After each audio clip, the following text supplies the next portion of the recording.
आज try again या कवितेचे शब्दार्थ पाहणार आहोत. टीज इट इज चे संक्षिप्त रूप आहे. हीड लक्ष देणे, पे अटेन्शन टू.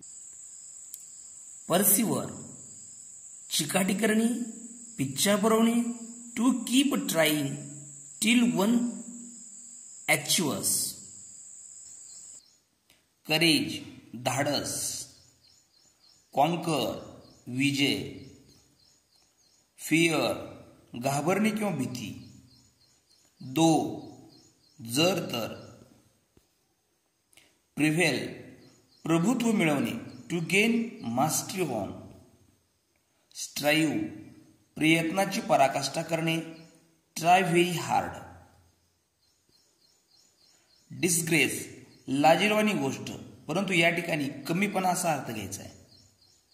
विन जिंकणे, रेस शर्यत, टास्क कार्य किंवा काम, रिवॉर्ड बक्षीस, फॉग लोक, पेशन्स सहनशीलता, पॉवर ऑफ इंड्युरिंग ट्रबल, हार्ड कष्ट,